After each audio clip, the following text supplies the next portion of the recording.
Fala pessoal, tranquilo? Beleza? Seja muito bem-vindo a este vídeo. Prazer, eu me chamo Bruno e hoje eu vim aqui para falar um pouquinho sobre o Espiromed. Bom, o que é o Espiromed? O Espiromed é um projeto de desenvolvimento conduzido por mim, pelo Gustavo e pelo Matheus, ambos alunos de Engenharia Eletrônica pela UTFPR Toledo. Esse projeto é supervisionado pelo professor Douglas José Coutinho, professor que ministra aulas de Física 2 no curso. Bom, e qual é o foco desse projeto? O foco desse projeto está voltado para o desenvolvimento de um espirômetro de baixo custo. E essa ideia veio como? Bom, a gente olhou que o Brasil produz muito pouco equipamento eletrônico. Foi quando tivemos a ideia de produzir algo aqui, tomar essa iniciativa. Foi quando descobrimos o espirômetro. A gente chegou, olhou a fundo o projeto e vimos que ele tinha 3 pontos essenciais.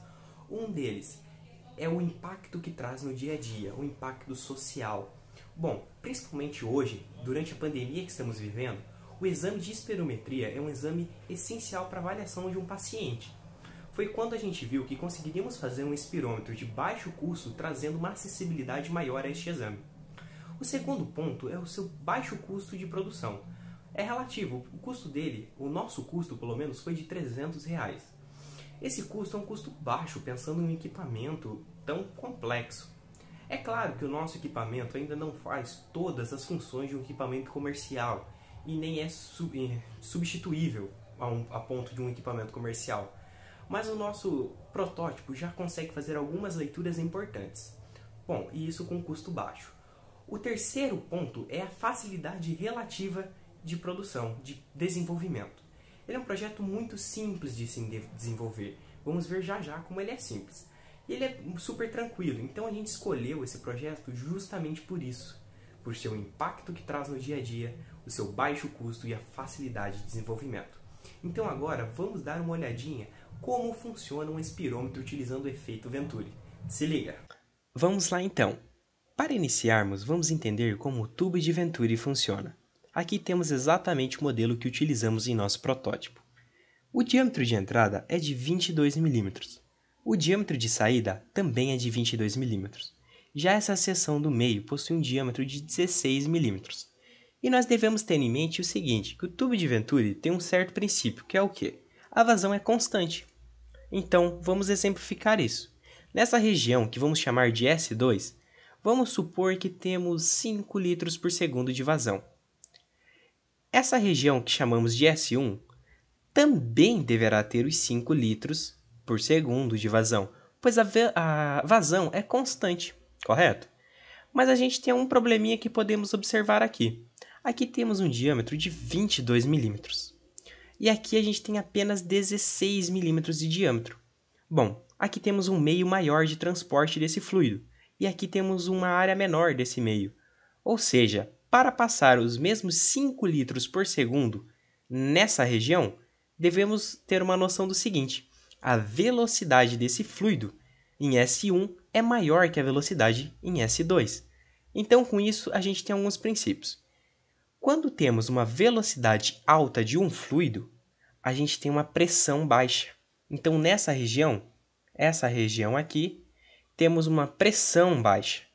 Já nesta região aqui, temos uma velocidade menor. Por quê? Porque o diâmetro aqui do meio de transporte é grande. Conseguimos transportar bastante fluido com uma velocidade relativamente baixa. Aqui já não. Como já falamos, a velocidade deve ser alta para transportar os mesmos 5 litros por segundo.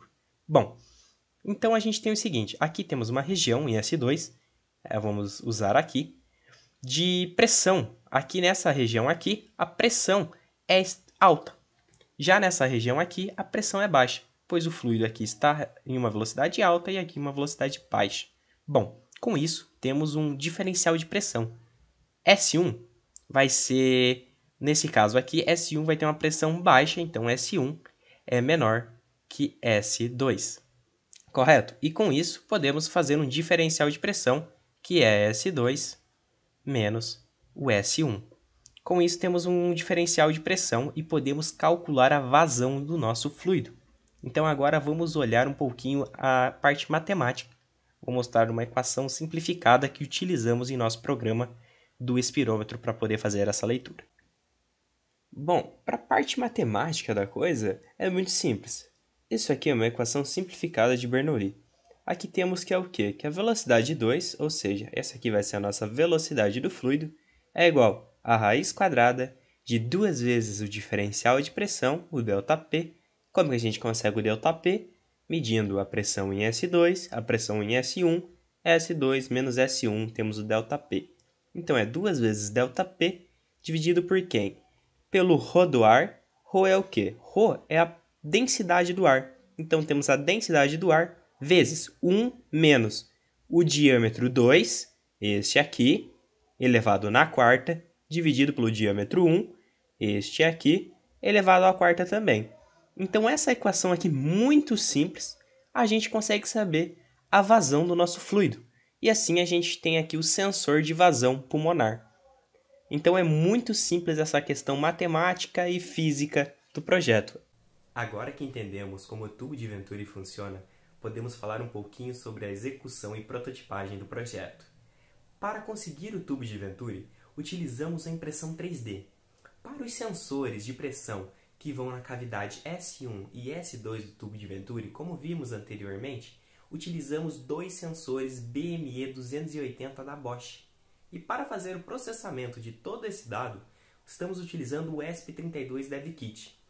A escolha do ESP32 veio de encontro com a nossa ideia de utilizar um aplicativo para fazer a visualização da vazão e plotagem de um gráfico.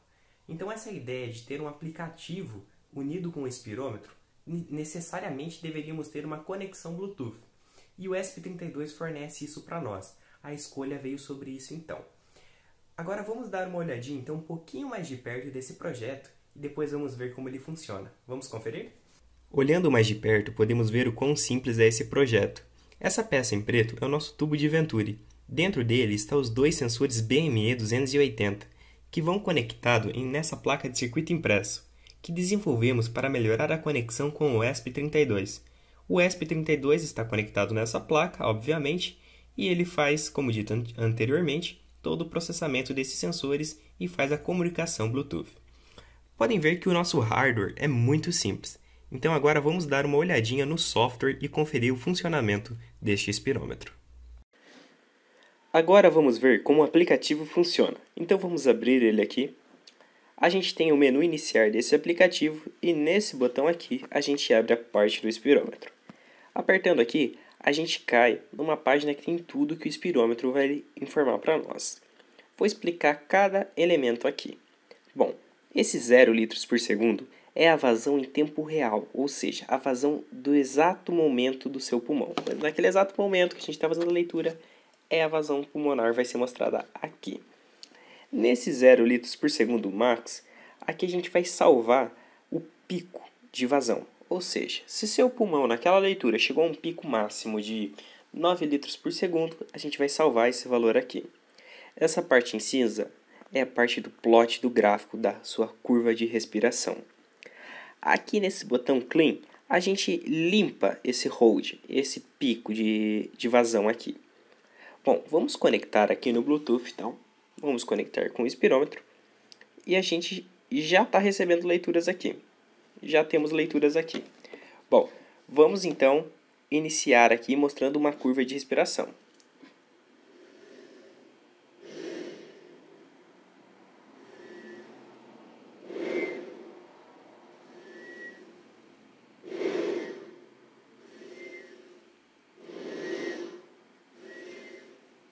Como podem ver, essa é uma curva de respiração saudável. Por que ela é uma curva saudável? Ela é uma curva contínua. Você sobe, chega ao pico e desce. Limpo, a curva é limpa. A gente não tem uma queda de vazão. A gente vai a 9 litros por segundo, cai a 8, volta a 10, por um exemplo. Então isso indica que seu pulmão, num exame obviamente muito preliminar e arcaico, a gente poderia dizer que ele está bem. A gente vai analisar essa curva junto com a vazão. Mas agora eu vou simular uma curva de respiração errada, ou seja, seu pulmão poderia estar fraco nesse caso. Eu vou apertar aqui no Clean, ele vai zerar meu hold, meu pico. Então eu vou fazer a demonstração aqui de uma curva que seria uma curva considerada ruim. Vamos lá então. Como vocês podem ver, é uma curva que a gente subiu a vazão, desceu, subiu, estabilizou e subiu de novo e desceu. Isso é uma curva extremamente errada. Você está fazendo um movimento de encher o pulmão, parar, se encher de novo e soltar o ar. Provavelmente você está com o pulmão fraco nesse caso. Então, com esse aplicativo, a gente consegue, com esse aplicativo e o projeto em si todo, a gente consegue detectar a sua vazão máxima do pulmão. A gente sabe a vazão e a gente consegue ver essa curva de respiração, que é a parte mais importante, que a gente consegue ver esses dados que a gente coletou de vazão em uma curva, em um gráfico. Então, a gente consegue ver se está sendo contínuo ou não. E isso é muito importante para levar em conta num diagnóstico. Então o aplicativo seria basicamente esse, é super simples, tem muita coisa a se melhorar ainda, mas já é um grande passo para o desenvolvimento desse espirômetro. E por fim, eu gostaria de agradecer você que assistiu o vídeo até aqui, e se gostou desse vídeo, eu peço que deixe o like e compartilhe esse vídeo. Bom, eu também estou deixando aqui embaixo na descrição o GitHub deste projeto, tem todo o repositório lá, o código do ESP, o código do aplicativo, o APK do aplicativo. Sinta-se à vontade de utilizar o código e melhorar o projeto. A intenção é a gente conseguir desenvolver um espirômetro com um nível comercial e de um baixo custo. Até a próxima, pessoal!